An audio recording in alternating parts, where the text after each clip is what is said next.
berteduh, ku untai doaku. Salam para rekan PA yang dikasihi oleh Tuhan Yesus Kristus. Kita kembali belajar dan mendalami firman Tuhan. Tema kita atau topik kita adalah rekonsiliasi karena kebenaran Injil. Untuk membahas tema ini, saya ditemani oleh Guru Injil Inyoman Yosua Astawajaya. Shalom. Shalom Pak Pendeta. Sebelumnya mari kita berdoa. Bapa di sorga, dalam nama Tuhan Yesus kami sangat bersyukur bahwa kami masih diberikan anugerah untuk bisa belajar firman Tuhan. Biar Roh Kudus menolong dan kami boleh semakin dalam mengerti akan pribadi-Mu dan semakin kami cinta Tuhan. Dalam nama Yesus kami berdoa. Amin. Amin. Ya, tema ini kita akan dalami dari perikop Galatia pasal yang keempat ayat 12 sampai 20. Saya narasikan secara singkat ya. Adapun judul perikop ini adalah ingatlah akan hubungan kita yang semula. Jadi hubungan yang semula Rasul Paulus dengan jemaat Galatia adalah hubungan yang indah, hubungan yang sangat mesra, di mana Rasul Paulus sebagai pemberita Injil yang pertama disambut, diterima dengan senang hati walaupun keadaan Rasul Paulus dalam kondisi yang sakit. Jadi performa fisiknya sangat tidak menarik. Namun jemaat Galatia menerima dengan sukacita. Ini hubungan yang semula. Kurang lebih setahun Rasul Paulus melayani di situ, akhirnya dia meneruskan pelayanan ke tempat yang lain. Ya, kemungkinan besar adalah di Korintus karena ini Galatia ditulis dari Korintus. Akhirnya ada masalah-masalah, ada gangguan dari pihak luar sehingga akhirnya orang Galatia ini terus berubah kepada sesuatu yang lain sehingga akhirnya hubungan jemaat Galatia mengalami terganggu atau mengalami gangguan dengan Rasul Paulus. Jadi hubungannya menjadi renggang atau mungkin menjadi tidak kondusif, ya tidak harmonis. Tapi pada akhirnya Rasul Paulus mengambil inisiatif menulis surat ini dan terus menjelaskan kembali tentang kemurnian Injil. Dan jemaat Galatia menerima dengan senang hati sehingga akhirnya yang tadi hubungannya renggang sekarang sudah mulai akrab kembali. Rupa Kristus yang tadinya samar-samar sekarang sudah menjadi jelas kembali. Ya, artinya di sini ada pemulihan hubungan atau rekonsiliasi hubungan oleh karena kebenaran Injil.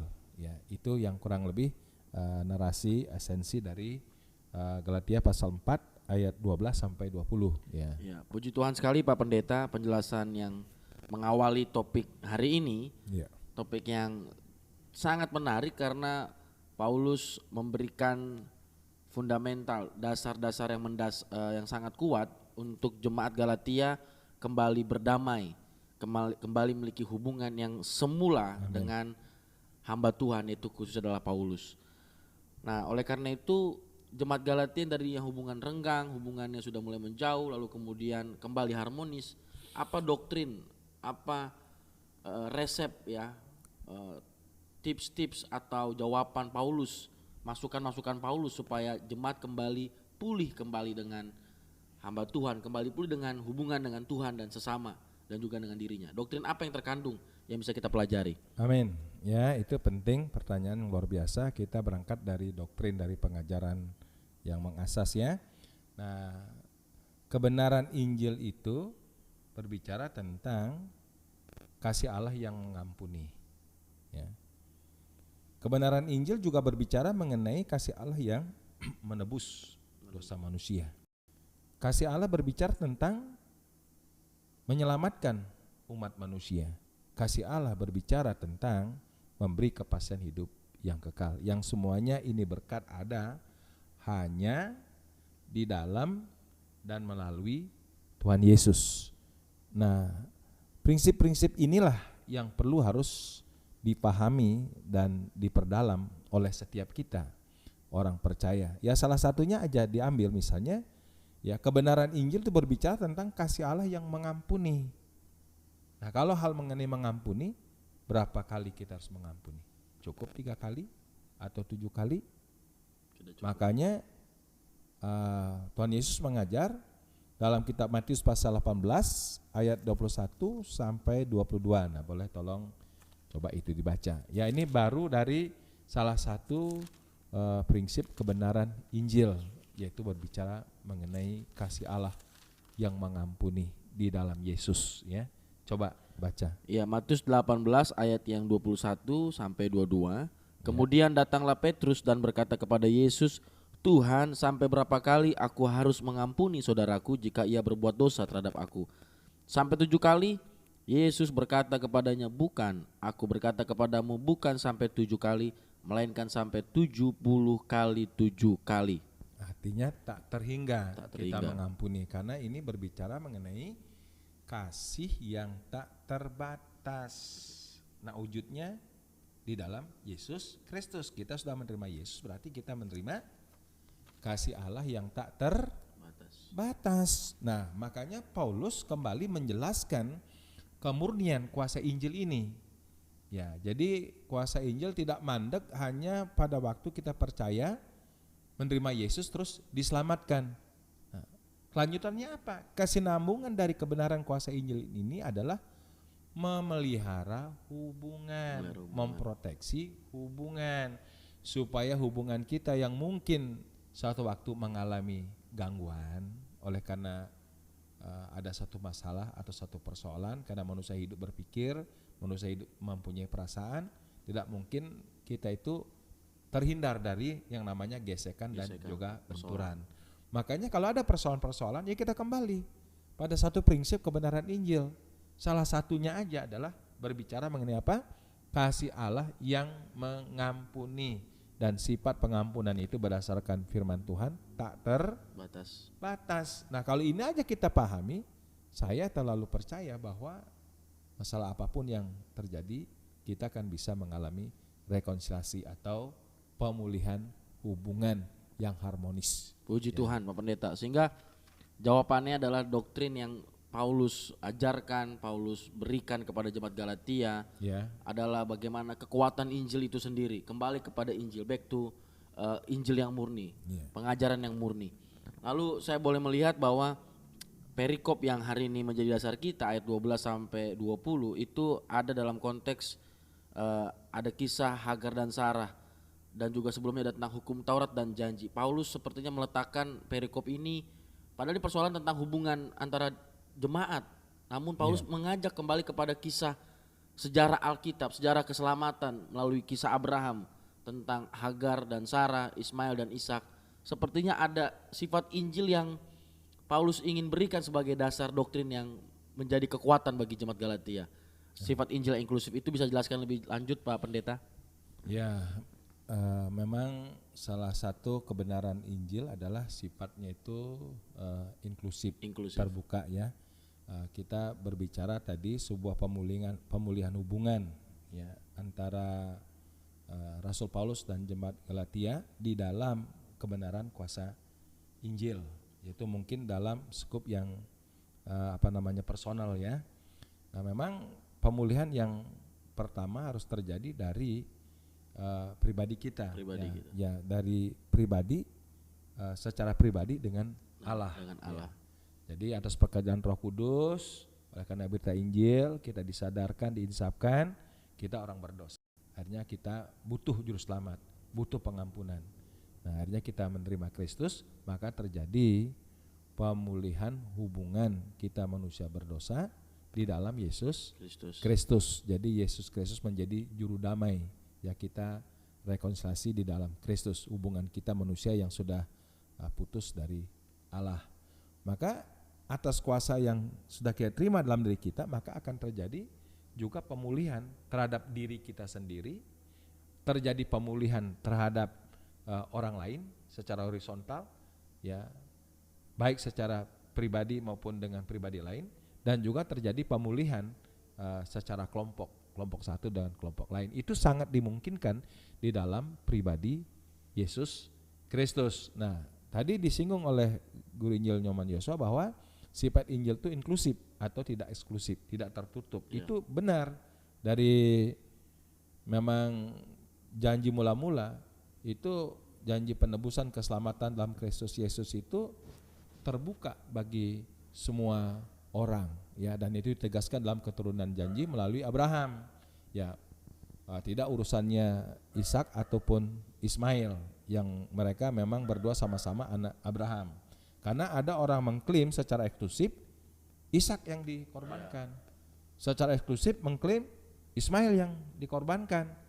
Nah, dalam kisah sejarah Alkitab, Ishak dikorbankan kan tidak jadi, yang disediakan apa? Anak domba. Anak domba ini menggambarkan kepada anak domba Allah surga, itu Yesus Kristus. Makanya di sini kita jangan berdebat urusan siapa yang jadi dikorbankan. Bukan Ishak kok, bukan Ismail kok, tetapi penggenapannya yang dikorbankan adalah anak domba Allah surga yang namanya Yesus Kristus. Sehingga secara inklusif keturunan Ishak, keturunan Ismail, ya, keturunan dari Ham, Sem, Ham, Yapet, keturunan semua bangsa di dunia, sehingga kebenaran kuasa Injil yang inklusif itu adalah sudah merobohkan tembok-tembok pemisah dalam Yesus. Sehingga sekarang dari latar belakang apapun bangsa, suku dan agama yang menerima Yesus akan terjadi satu pendamaian dengan Allah, ya, terjadi sebuah rekonsiliasi yang luar biasa, ya, di dalam Yesus Kristus. Makanya kita sekarang dalam Yesus, ya, bersaudara, bersatu, rekonsiliasi besar terjadi. Makanya coba tolong baca Kolose pasal 3:11. Nah, ini jawabannya, ya. Ini sangat penting dan juga sangat prinsip gitu. Kolose pasal 3 ayat 11. Nah, demikian firman Tuhan. Kolose 3 ayat 11, dalam hal ini tiada lagi orang Yunani atau orang Yahudi, orang bersunat atau orang tak bersunat, orang barbar atau orang Skit, budak atau orang merdeka, tetapi Kristus adalah semua dan di dalam segala sesuatu. Amin. Sehingga kita yang sudah mengalami rekonsiliasi secara pribadi dengan Tuhan, rekonsiliasi hubungan dengan sesama secara horizontal, dalam Yesus nggak ada lagi rasis. Iya, nggak ada perbedaan warna kulit, warna suku, ya, ya orang Jawa, ya orang Batak, orang Manado, ya orang Bali, orang Tionghoa, apapun suku kita, ya, sesuai dengan itu literal loh firman Tuhan, ya, kita bersaudara, tidak ada perbedaan di dalam Kristus. Nah, itu artinya Injil yang sifatnya inklusif, terbuka bagi siapapun. Puji Tuhan Pak Pendeta, ini menjadi jawaban fundamental doktrin yang sangat-sangat kokoh, sehingga di dalam Kristus sifat Injil yang inklusif itu menjawab, mengingatkan jemaat Galatia bahwa tidak boleh lagi ini golongan Yahudi, ini golongan non Yahudi, tidak ada, semua diperdamaikan. Karena jelas sekali Galatia adalah banyak orang-orang perantauan, banyak orang suku non Yahudi, ya, berbagai suku. Nah, sehingga ada juga orang-orang yang ingin membawa kepada tradisi-tradisi tadi itu. Namun sifat Injil inklusif menjawab bahwa mau suku manapun dapat diperdamaikan dengan Kristus. Menarik sekali Pak Pendeta. Pertanyaan saya selanjutnya adalah, apa hambatan terbesar di Galatia, jemaat yang akhirnya renggang, yang dulunya sempat harmonis, mungkin pelayanan dengan antusias, akhirnya mereka tadi renggang. Bisakah diperjelas lebih jauh lagi hambatan-hambatan yang terjadi di jemaat Galatia? Iya, puji Tuhan, pertanyaan yang bagus. Memang awalnya jemaat Galatia ini menerima Injil yang murni, ya, satu Injil tentang Tuhan Yesus Kristus yang telah mati dan bangkit, ya, sebagai satu pernyataan anugerah Allah atau kasih karunia Allah kepada manusia. Nah, tapi orang-orang Galatia ini cepat berbalik karena ada pengaruh, ya, ada pengaruh dari banyak pihak. Yang pertama, pengaruh dari guru-guru Yahudi, yang dimana mereka sangat bergiat memaksa orang-orang yang sudah percaya Yesus untuk ditarik supaya melaksanakan hukum Taurat secara literal. Tradisi Yahudi. Ya, tradisi Yahudi. Nah, itu. Dan banyak juga yang pengaruh. Yang kedua, pengaruh kehidupan orang-orang Galatia ini yang memang mereka sebagian besar kan ada di kota ya, berbagai suku perantauan di situ. Sehingga akhirnya orang-orang Galatia ini hidup tidak rohani tetapi duniawi. Nah, itu disinggung nanti di pasal 6, nanti kita akan lihat di situ ya dalam topik yang tersendiri. Nah, itu pengaruh duniawi, hidup duniawi. Yang ketiga, karena orang-orang Galatia ini kan bertobat dari ajaran-ajaran leluhur, ya nenek moyang segala macam. Nah, itu muncul lagi sehingga akhirnya terkontaminasi, sehingga Injil nggak pure lagi, Injil nggak murni lagi, sehingga akhirnya terjadi kontaminasi, ya, atau terjadi jalan-jalan kompromi, ya. Nah, ini menjadi sebuah gangguan yang sangat berat, sehingga akhirnya orang-orang Galatia tidak lagi berdiri pada Injil yang murni. Nah, itu yang digumulkan oleh Rasul Paulus, gitu. Yang tadi kita bisa lihat di pasal 4 ayat 10, kamu dengan teliti memelihara hari-hari tertentu, bulan-bulan, masa-masa yang tetap, dan tahun-tahun. Aku khawatir kalau susah payahku untuk kamu telah sia-sia. Jadi ada orang yang kembali pada ajaran leluhur, pada tahun-tahun, masa-masa. Ternyata ini menjadi hambatan jemaat Galatia akhirnya tidak lagi mengalami rekonsiliasi, mengalami lagi Injil yang murni. Menarik sekali Pak Pendeta penjelasannya. Oleh karena itu sekarang kita mau kepada sebuah pertanyaan selanjutnya. Kita mengalami damai. Paulus sudah tawarkan doktrin yang sangat luhur, yang baik, yang menarik sekali, yang mulia. Namun banyak orang Kristen ke gereja, namun pulang gereja berkata sakit hati dibawa sampai mati. Atau seringkali ada orang dendam seumur hidup, atau berkata aduh persoalannya berat, kalau dia mah udah gak mungkin dimaafin Pak Pendeta, udah gak layak dimaafin. Bagaimana, apakah mungkin ada pemulihan sejati? Karena banyak orang kayaknya ke gereja namun pulangnya masih menyimpan dendam. Bagaimana Pak Pendeta? Pemulihan sejati itu pasti, ya pasti. Tergantung apanya? Pengenalannya kepada pribadi Injil Yesus Kristus. Sejauh mana kita mengenal pribadi Yesus? Sedalam apa kita mengenal pribadi Yesus?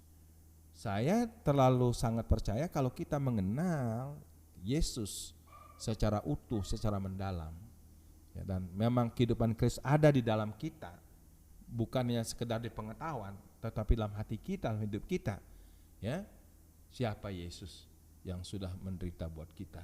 Kalau kita baca kitab Injil, ini baru-baru kemarin kita merayakan Jumat Agung dan Paskah, ya, kita betul-betul dibawa kepada satu karya Allah yang puncak, yaitu pengorbanan anaknya. Dia diolok, dicaci maki, dicemeti, ya, terus di mahkota duri, dia memikul salib, ya, dipaku tangan dan kakinya dan lambungnya, dan dia menderita penolakan, menderita yang terlalu sangat amat, bahkan mungkin barangkali tidak bisa kita membahasakan bagaimana penderitaan Yesus.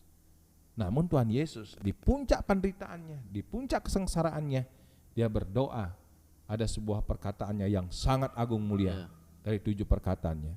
Apa itu? Ampunilah. Iya, ampunilah mereka, sebab mereka tidak tahu apa yang mereka perbuat.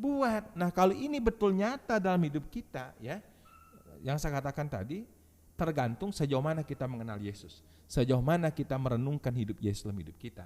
Nah, kalau ini adalah hidup kita, saya telah percaya tidak ada perkataan seperti tadi, ya, kesalahan yang tidak terampuni, ya, kita dendam, kita marah, kita tidak mau berdamai, tidak mau berjabat tangan, ya, akhirnya kita tidak mengalami rekonsiliasi, tidak mengalami pemulihan hubungan, ya, kita tidak mengalami satu pendamaian oleh karena kasih Kristus. Nah, kalau betul kita dalam dan utuh mengenal Yesus, tidak ada masalah, persoalan yang tidak diampuni. Kita akan selalu disanggupkan untuk melepaskan roh pengampunan kepada saudara-saudara kita. Puji Tuhan sekali bahwa saya tadi catat satu kalimat penting bahwa tidak ada persoalan, tidak ada masalah, tidak ada bahkan dosa, hal-hal yang bisa membuat orang percaya tidak bisa untuk mengampuni. Artinya orang percaya harus senantiasa berdamai, khususnya dengan orang-orang yang mungkin menyakitinya, karena dirinya pun sudah diperdamaikan dengan Tuhan Allah. Ya, itu dah. Ya. Pertanyaan selanjutnya adalah banyak sekali orang percaya berpikir bahwa kalau misalnya ikut Yesus, percaya Yesus, Injil itu hanya sekedar sampai katekisasi dibaptis. Sekedar situ. Akhirnya ya udahlah, datang gereja pulang gereja. Lupa bahwa bicara Injil adalah bicara juga tentang hidup yang mau senantiasa terus mengalami pertumbuhan rohani. Amin. Tandanya adalah bahwa siap untuk melepaskan pengampunan seperti Pak Gembala, Pak Pendeta bilang tadi. Oleh karena itu menarik sekali bahwa bagaimana menjadi orang percaya yang juga mengalami pemulihan setiap hari. Ya, pemulihan sejati dan juga setiap hari. Pemulihan setiap hari. Ya, jadi ya kita kembali tetap karena Paulus kan menegaskan kepada kebenaran kuasa Injil itu. Jadi makanya kita tuh jangan hanya mengerti Injil, percaya, terus dibaptis, ya terus mengatakan kita sudah diselamatkan. Tetapi kebenaran kuasa Injil berbicara ya itu pemeliharaan, proteksi, pemeliharaan hubungan kita dengan Tuhan dan juga dengan sesama gitu. Jadi luar biasa telah diawali dengan kita menerima Yesus, dosa-dosa kita diampuni, kita boleh diselamatkan. Tetapi Injil tidak hanya berdiri situ, itu dia berbicara tentang perjalanan hidup orang Kristen berproses untuk bertumbuh secara rohani. Nah makanya dalam proses perjalanan ini kan kita manusia dinamis. Makanya tidak mungkin lepas dari yang namanya gesekan atau benturan dari teman, sahabat, rekan, ya rekan-rekan hamba Tuhan sekalipun, para pendeta juga bisa mengalami gesekan-gesekan.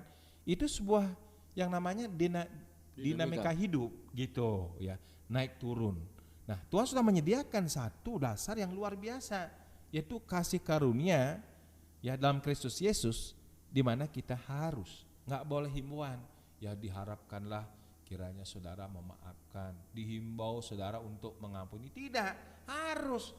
Kalau kamu tidak mengampuni saudaramu, Bapa di surga juga tidak mengampuni. Coba baca Markus 11 ayat 25 sampai 26 ya. Markus 11. Iya, ini kita mesti perhatiin dong. Ya makanya kalau bicara tentang Injil jangan cuma bicara tentang wah diberkati ya. Markus 11. Markus 11 ayat 25 ayat sampai 26. Ya. Demikian firman Tuhan. Dan jika kamu berdiri untuk berdoa, ampunilah dahulu sekiranya ada barang sesuatu dalam hatimu terhadap seseorang, supaya juga Bapamu yang di sorga mengampuni kesalahan-kesalahanmu. Tetapi jika kamu tidak mengampuni, maka Bapamu yang di sorga juga tidak akan mengampuni kesalahan-kesalahanmu. Ya jelas, itu perintah, wajib hukumnya, bukan sekedar harapan atau himbauan gitu. Kalau kita tidak mau mengampuni, Bapa di sorga tidak mengampuni. Ya, jadi dosa yang tidak terampuni adalah pada waktu kita tidak mau memaafkan, tidak mau mengampuni.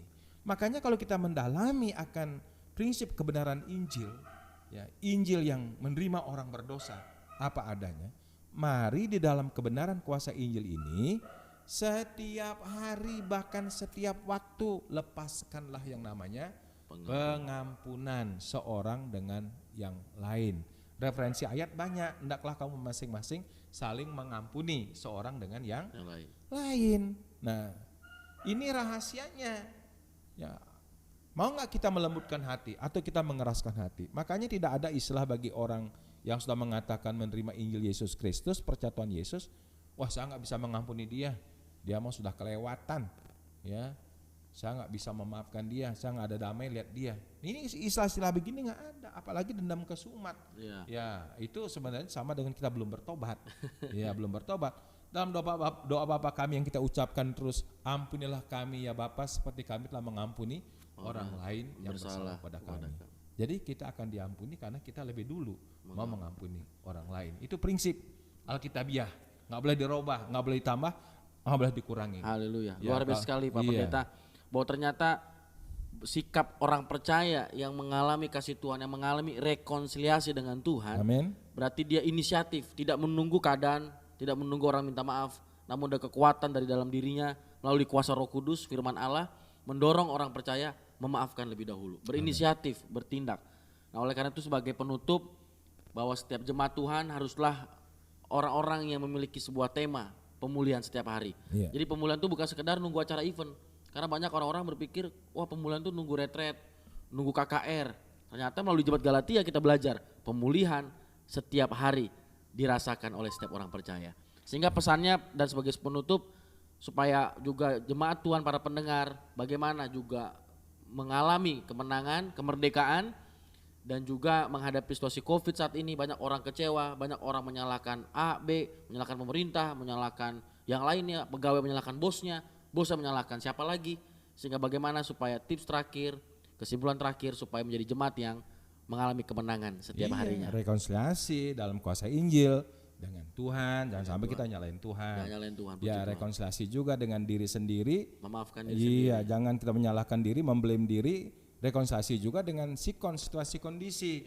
Ya, sehingga kita tuh ya karena situasi terjadi banyak orang nggak mengerti, tapi satu hal yang Tuhan minta dalam masalah ini, mari kita positif dengan keadaan yang negatif. Karena itu prinsip iman di dalam mengimani Injil, selalu positif dengan keadaan. Nah, jadi makanya nanti kita bisa rekonsiliasi dengan Tuhan, rekonsiliasi dengan lingkungan, rekonsiliasi dengan saudara-saudara, teman seiman, dan rekonsiliasi juga dengan diri sendiri.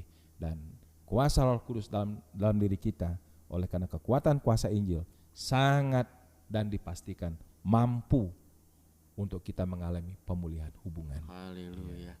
Puji Tuhan. Saya sangat diberkati dan semoga para pendengar diberkati dengan tema ini, tema rekonsiliasi oleh kebenaran Injil yang membawa orang percaya mengalami pemulihan setiap hari. Amin. Oleh karena itu mari kita berdoa, minta Pak Pendeta berdoa.